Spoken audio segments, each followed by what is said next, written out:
आप लोगों की कहानी कैसे और कब स्टार्ट हुई है हम ये देखते हैं, और किस तरह से चीज़ें रह रही हैं और किस तरह से चीज़ें चल रही हैं। आज यहाँ ये जानने की कोशिश करते हैं। ओके, सबसे पहले जब आप उन्हें मिले, आप दोनों में चीज़ें काफ़ी क्रिएट हुई, एक दूसरे को देखा आपने। जब आपने एक दूसरे के साथ चीज़ें आगे बढ़ाई तो काफ़ी पैशनेट चीज़ें रहीं, आप लोगों को एक दूसरे से काफ़ी लगाव, अटैचमेंट, प्यार, सारी चीज़ें रहीं। और ये काफ़ी तेज़ी से ये चीज़ चली आगे। ठीक है, आप लोगों में चीज़ें रही आगे, काफ़ी अच्छी आपकी चीज़ें बढ़ी। आप लोग एक साथ बहुत खुश थे, बहुत चीज़ें आप दोनों सोच रहे थे एक साथ। बट यहाँ पे आप देख सकते हैं कि बहुत जो चीज़ें आगे आने वाली थी उसमें आपका ध्यान नहीं था। ठीक है, उस चीज़ को आप लोग कभी देख ही नहीं पाए। आप बस जा रहे थे, आप चीज़ों में आगे बढ़ रहे थे। एक दूसरे के अलावा आप लोगों को इस टाइम पे कुछ भी नहीं दिख रहा था। जो परेशानियाँ आगे आप लोगों के जीवन में आने वाली थी, काफ़ी प्यारी आप लोगों की लव स्टोरी है। ओके, ऐसी चीज़ें नहीं साथ में। ओके, फिर इन्होंने आपको प्रपोज़ किया, इन्होंने आपकी तरफ एक प्रपोज़ल दिया। ये चाहते थे कि आपसे इनको स्टेबिलिटी मिले, बट कहीं ना कहीं वो चीज़ें रुक सी गई।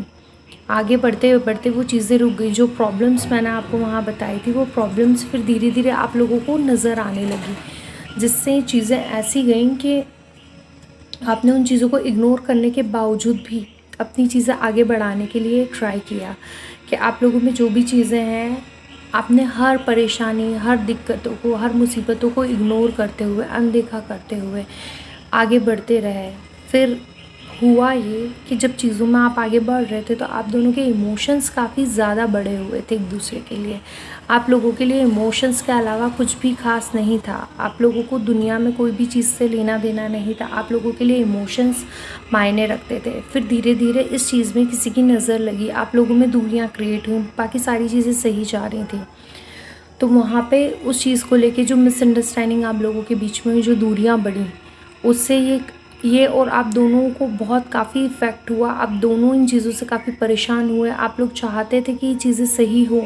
आपको इतना एंजाइटी हुआ कि आप दिन रात सोचते रहे, ओवर थिंकिंग करते रहे। आप ना चाहते हुए भी उस टॉपिक को या उस एक मुद्दे को अपने दिल दिमाग से नहीं निकाल पा रहे थे कि आप दोनों में सारी चीज़ें सही जा रही थी। तो दिक्कतें कहाँ आई? आपके दिमाग में यही चीज़ें, क्वेश्चन आ रहे थे आपके माइंड में कि आखिर चीज़ें कहाँ और किस तरीके से बदली।